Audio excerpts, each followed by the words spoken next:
Jerome here, final video of the FRANKENBIKE build. Show you generally again what I replaced on it. New primer paint. I had the seat reupholstered with vinyl. When I made my last video, I mentioned that the sprocket from the tire hub broke, and then I went and found a guy locally that knew some TIG welding.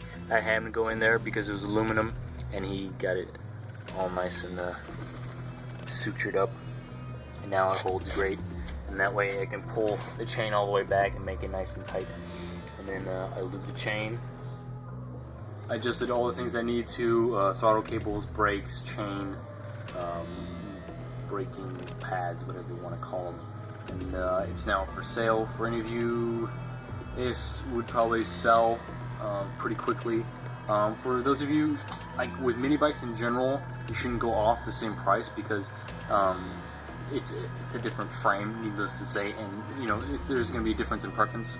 So those of you that have like a mini chopper or so, something that looks pretty rugged like this, I mean, needless to say, one look at it you can tell it's homemade. So if you have something that's kind of close to this with the same general idea, because this one turned out pretty clean, and I had, you know, some pretty personal touches to it. I'm gonna let this one go for maybe 300. Lowest I'll take is 250. But yeah, 6 horsepower engine, disc brakes, centrifugal clutch. Would have been awesome if I had a torque converter, but you know, you do what you can do. This is what it looks like at the end. Nice and shiny, cleaned up, ready to go, and see how she rolls. Something else I'd like to mention.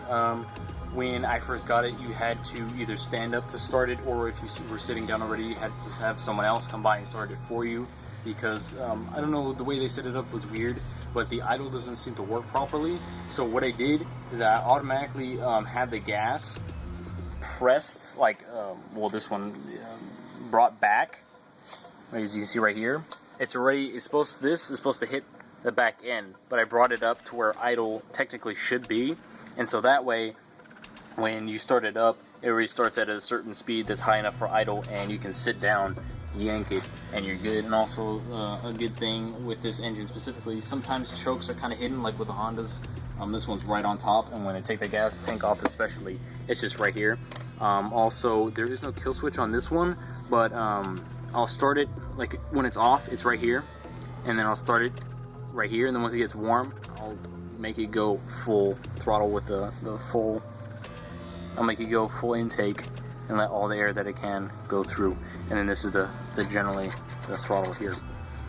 So anyway, after running it, I kill it by over choking it and then holding it this down or this way.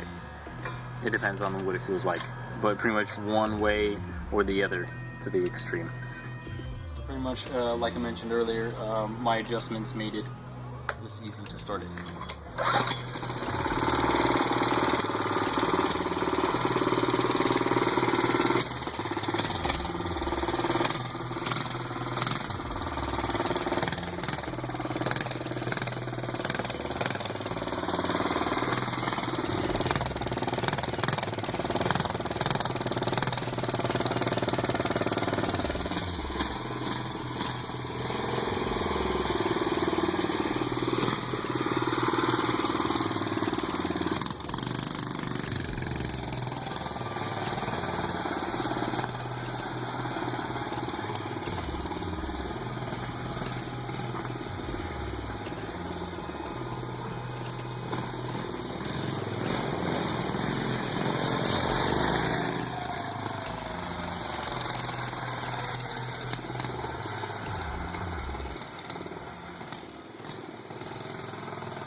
As you noticed, it wasn't exactly throttling and accelerating as smooth as it could.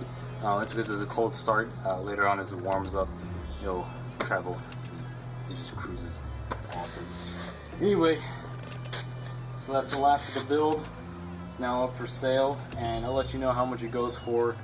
As always, any questions, comments, if you have any opinions on something, you know, you can just pretty much make a form in the comments if you want to. And as always, thanks for watching.